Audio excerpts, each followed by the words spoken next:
चुगद अफसाना निगार सादत हसन मंटो। लड़कों और लड़कियों के मुआशकों का जिक्र हो रहा था। प्रकाश जो बहुत देर से खामोश बैठा अंदर ही अंदर बहुत शिद्दत से सोच रहा था, एकदम फट पड़ा। सब बकवास है। 100 में से 99 मुआशके निहायत ही भोंडे और लुच्चर और बेहुदा तरीकों से अमल में आते हैं। एक बाकी रह जाता है, उसमें आप अपनी शायरी रख लीजिए या अपनी जहानत और ज़कावत भर दीजिए। मुझे हैरत है, तुम सब तजुर्बाकार हो, औसत आदमी के मुकाबले में ज्यादा समझदार हो। जो हकीकत है तुम्हारी आंखों से ओझल भी नहीं। फिर ये क्या हिमाकत है कि तुम बराबर इस बात पर जोर दिए जा रहे हो कि औरत को रागिब करने के लिए नर्म नाजुक शायरी, हसीनो जमील शक्ल और खुश वज़ा लिबास, इत्र, लॉन्डर और जाने किस किस्म की खुराफात की जरूरत है।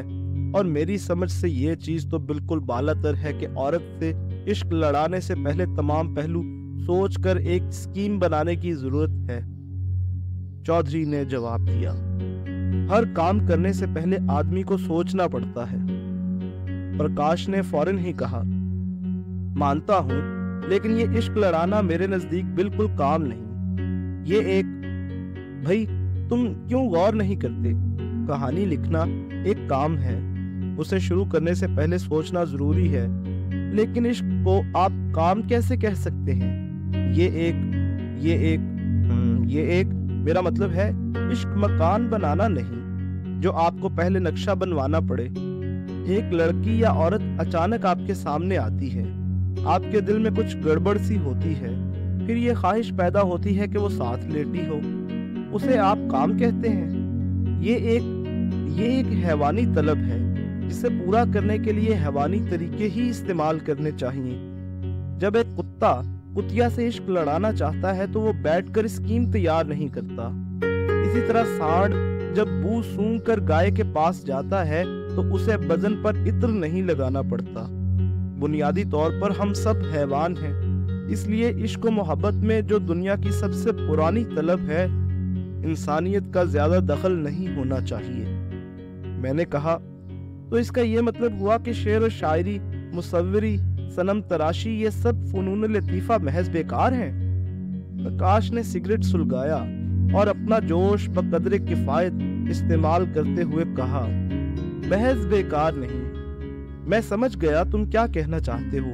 तुम्हारा मतलब ये था कि फनून लतीफा के वजूद का बायस औरत है। फिर ये बेकार कैसे हुए?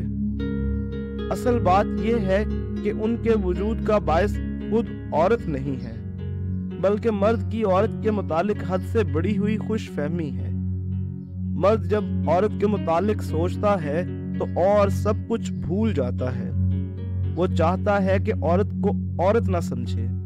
औरत को महज औरत समझने से उसके जज्बात को ठेस पहुंचती है। चुनाचे वो चाहता है उसे खूबसूरत से खूबसूरत रूप में देखे। यूरोपीय ममालिक में जहां औरतें फैशन की दिलदादा हैं, उनसे जाकर पूछो कि उनके बालों, उनके कपड़ों, उनके जूतों के नित नए फैशन कौन इजाद करता है। चौधरी ने अपने मखसूस बेतकल्लुफाना अंदाज में प्रकाश के कांधे पर हौले से तमाचा मारा। तुम बहक गए हो यार। जूतों के डिजाइन कौन बनाता है? सांड गाय के पास जाता है तो उसे लॉन्डर लगाना नहीं पड़ता। यहाँ बातें हो रही थीं कि लड़कों और लड़कियों के वही रोमान कामयाब होते हैं जो शरीफाना खुतूत पर शुरू हों। प्रकाश के होंठों के कोने तंज से सुकड़ गए। चौधरी साहब किबला, आप बिल्कुल बकवास करते हैं। शराफत को रखिए आप अपने सिगरेट के डिब्बे में, और ईमान से कहिए वो लौंडिया जिसके लिए आप पूरा 1 बरस रुमालों को बेहतरीन लॉन्डर लगाकर स्कीमें बनाते रहे, क्या आपको मिल गई थी? चौधरी साहब ने किसी कदर खिसियाना होकर जवाब दिया, नहीं। क्यों? वो किसी और से मोहब्बत करती थी। किससे? किस उल्लू के पट्टे से? एक फेरी वाले बुज़ाज से, जिसको ना तो गालिब के शेर याद थे ना कृष्णचंद्र के अफसाने, जो आपके मुकाबले में लॉन्डर लगे रुमाल से नहीं बल्कि अपने मैले तहमत से नाक साफ करता था। प्रकाश हंसा। चौधरी साहब किबला, مجھے یاد ہے آپ بڑی محبت سے اسے خط لکھا کرتے تھے۔ ان میں آسمان کے تمام تارے نوچ کر آپ نے چپکا دیے تھے، چاند کی ساری چاندنی سمیٹ کر ان میں پھیلا دی، مگر اس پھیری والے بزاز نے آپ کی لونڈیا کو، جس کی ذہنی رفت کے آپ ہر وقت گیت گاتے تھے، جس کی نفاست پسند طبیعت پر آپ مر مٹے تھے، ایک آنکھ مار کر اپنے تھانوں کی گٹھڑی میں بندھا اور چلتا بنا۔ اس کا جواب ہے آپ کے پاس؟ چودھری منمنایا۔ میرا خیال ہے جن خطوط پر میں چل رہا تھا غلط تھے۔ اس کا نفسیاتی مطالعہ بھی جو میں نے کیا تھا درست ثابت نہ ہوا۔ پرکاش مسکرایا۔ چودھری صاحب قبلہ، جن خطوط پر آپ چل رہے تھے یقیناً غلط تھے۔ اس کا نفسیاتی مطالعہ جو بھی آپ نے کیا تھا 100% نادرست تھا، اور جو کچھ آپ کہنا چاہتے ہیں وہ بھی ٹھیک نہیں، اس لیے کہ آپ کو خط کشی اور نفسیاتی مطالعے کی زحمت اٹھانی ہی نہیں چاہیے تھی۔ نوٹ بک نکال کر اس میں لکھ لیجئے کہ 100 میں 100 مکھیاں شہد کی طرف بھاگی آئیں گی اور 100 میں 99 لڑکیاں ڈھونڈے پن سے مائل ہوں گی۔ پرکاش کے لہجے میں ایک ایسا طنز تھا جس کا رخ چودھری کی طرف اتنا نہیں تھا جتنا خود پرکاش کی طرف تھا۔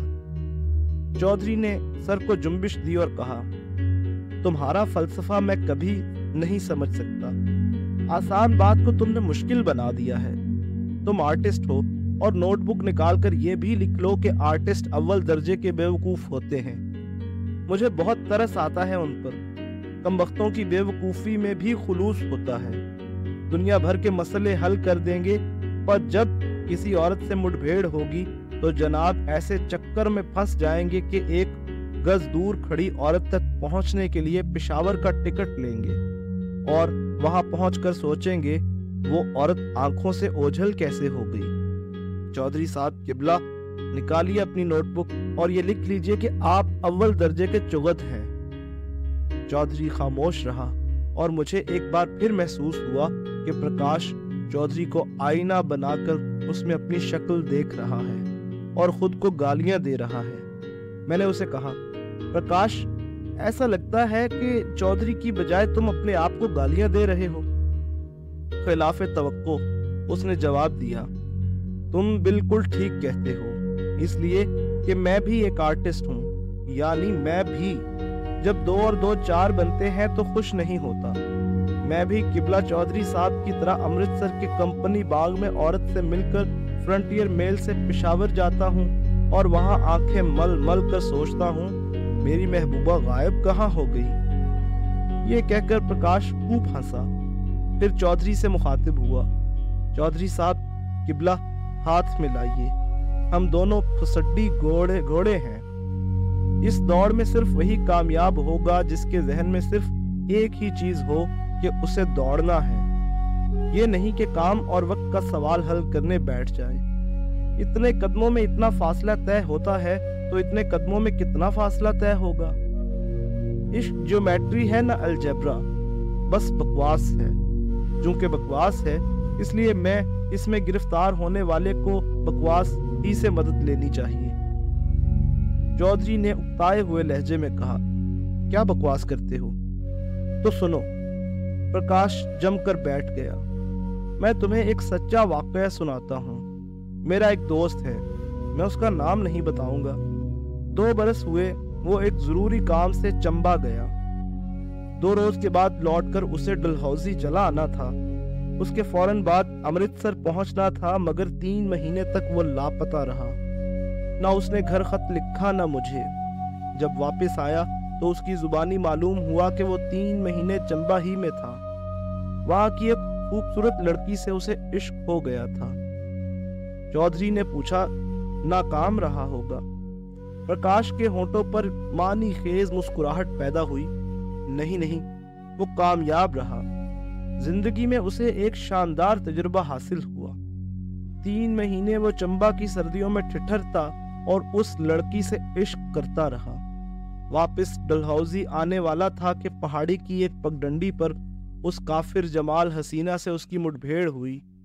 تمام کائنات سکڑ کر اس لڑکی میں سما گئی، اور وہ لڑکی پھیل کر والہانہ وسعت اختیار کر گئی۔ उसको मोहब्बत हो गई थी।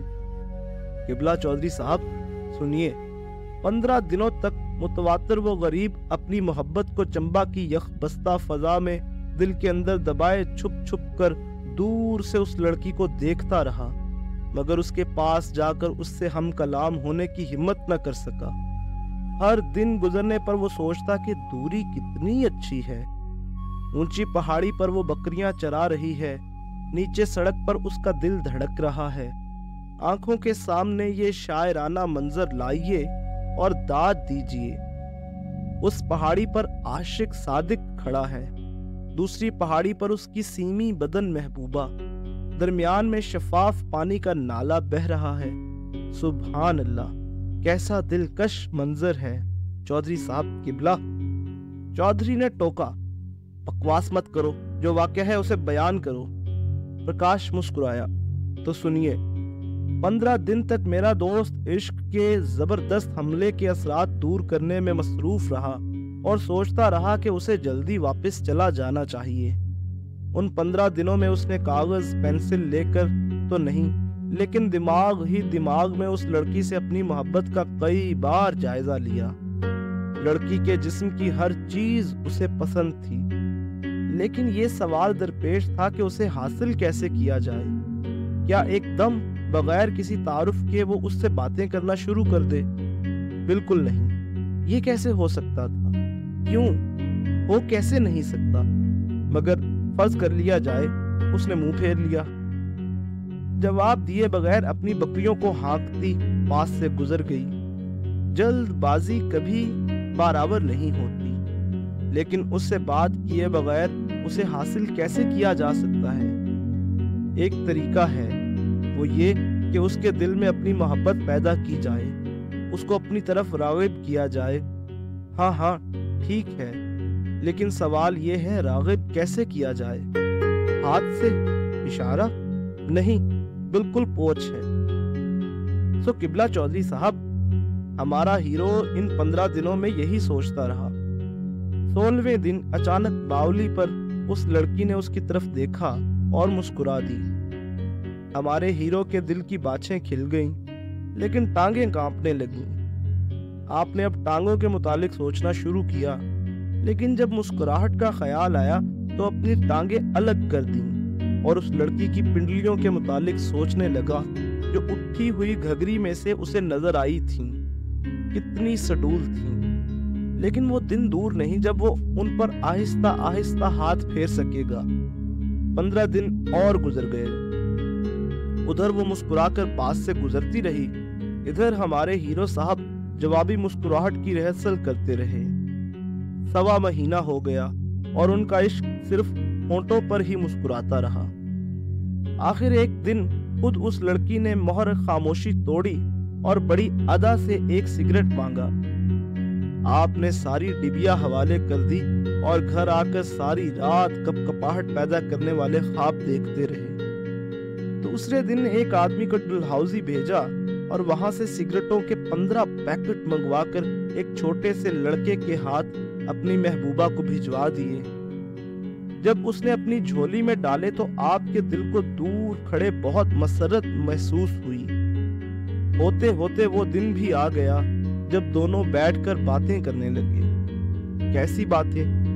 किबला चौधरी साहब बताइए, हमारा हीरो क्या बातें करता था उससे? चौधरी ने उसको उकताए हुए लहजे में जवाब दिया, मुझे क्या मालूम। प्रकाश मुस्कुराया, मुझे मालूम है किबला चौधरी साहब। घर से चलते वक्त वो बातों की एक लंबी चौड़ी फहरिस्त तैयार करता था। मैं उससे ये कहूंगा जब वो नाले के पास कपड़े धोती होगी तो मैं आहिस्ता आहिस्ता जाकर उसकी आंखें मींच लूंगा, फिर उसकी बगलों में गुदगुदी करूंगा। लेकिन जब उसके पास पहुंचता और आंखें मींचने और गुदगुदी करने का ख्याल आता तो उसे शर्म आ जाती। क्या बचपना है। और वो उसे कुछ दूर हटकर बैठ जाता और भेड़ बकरियों की बातें करता रहता। कई दफा उसे ख्याल आया कब तक की भेड़ बकरियां उसकी मोहब्बत चलती रहेंगी। 2 महीने से कुछ दिन ऊपर हो गए और अभी तक वो उसके हाथ नहीं लगा सका। मगर वो सोचता कि हाथ लगाए कैसे। कोई बहाना तो होना चाहिए। लेकिन फिर उसे ख्याल आता, बहाने से हाथ लगाना बिल्कुल बकवास है। लड़की की तरफ से उसे खामोश इजाजत मिलनी चाहिए कि वो उसके बदन के जिस हिस्से को भी चाहे हाथ लगा सकता है। अब खामोश इजाजत का सवाल आ जाता, उसे कैसे पता चल सकता है उसने खामोश इजाजत दे दी है? किबला चौधरी साहब, इसका खोज लगाते लगाते 15 दिन और गुजर गए। प्रकाश ने सिगरेट सुलगाया और मुंह से धुआं निकालते हुए कहने लगा, इस दौरान में वो काफी घुल मिल गए थे, लेकिन इसका असर हमारे हीरो के हक में बुरा हुआ। दौरान गुफ्तगू में उसने लड़की से अपने ऊंचे खानदान का कई बार जिक्र किया था।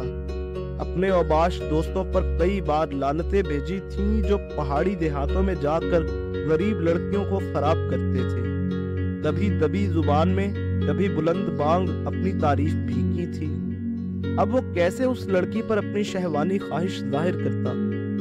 जाहिर था कि मामला बहुत टेढ़ा और पेचदार हो गया है, मगर उसका जज्बा इश्क सलामत था, इसलिए उसे उम्मीद थी कि एक रोज खुद लड़की ही अपना आप थाली में डालकर उसके हवाले कर देगी। इस उम्मीद में चुनाचे कुछ दिन और बीत गए। एक रोज कपड़े धोते धोते लड़की ने, जबकि हाथ साबुन से भरे हुए थे, उससे कहा, तुम्हारी माचिस खत्म हो गई है, मेरी जेब से निकाल लो। ये जेब ऐन उसकी छाती के उभार के ऊपर थी। हमारा हीरो झींप गया। लड़की ने कहा, निकाल लो ना। थोड़ी सी हिम्मत करके उसने अपना कांपता हुआ हाथ बढ़ाया और 2 उंगलियां बड़ी एहतियात से उसकी जेब में डाली। माचिस बहुत नीचे थी। घबराया कहीं और न जा टकराए। चुराचे बाहर निकाल ली और अपनी खाली माचिस से तीली निकालकर सिगरेट सुलगाया और लड़की से कहा, तुम्हारी जेब से माचिस फिर कभी निकालूंगा। ये सुनकर लड़की ने शरीर नजरों से उसकी तरफ देखा और मुस्कुरा दी। हमारे हीरो ने आधा मैदान मार लिया। दूसरा आधा मारने के लिए वो स्कीमें सोचने लगा।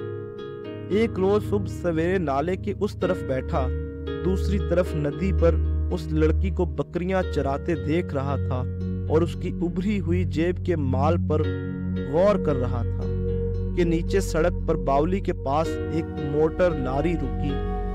सिख ड्राइवर ने बाहर निकलकर पानी पिया और उस लड़की की तरफ देखा। मेरे दिल में एक जलन सी पैदा हुई। बावली की मुंडेर पर खड़े होकर उस मोबिल ऑयल से लिथड़े हुए सिख ड्राइवर ने फिर एक बार सावित्री की तरफ देखा और अपना गलीज हाथ उठाकर उसे इशारा किया। मेरे जी में आई पास पड़ा हुआ पत्थर उस पर लुढ़का दूं। इशारा करने के बाद उसने दोनों हाथ मुंह के इधर उधर रखकर निहायत ही भोंडे तरीके से पुकारा, ओ जानी, मैं सदके आऊं। मेरे तन बदन में आग लग गई। सिख ड्राइवर ने ऊपर चढ़ना शुरू किया। मेरा दिल घटने लगा।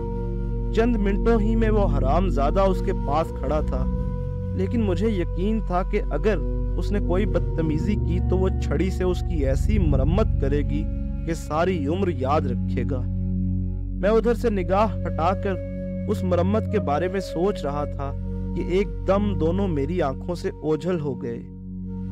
मैं भागा नीचे। सड़क की तरफ बावली के पास पहुंचकर सोचा, क्या हिमाकत है, तशवीश कैसी। लेकिन फिर ख्याल आया कहीं वो उल्लू का पट्टा दराज दस्ती न कर बैठे, इसलिए पहाड़ी पर तेजी से चढ़ना शुरू किया। बड़ी मुश्किल चढ़ाई थी। जगह जगह खारदार झाड़ियां थीं, उनको पकड़कर आगे बढ़ना पड़ता था।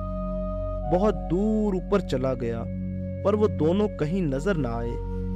हाँफते हाँफते मैंने अपने सामने की झाड़ी पकड़कर खड़े होने की कोशिश की।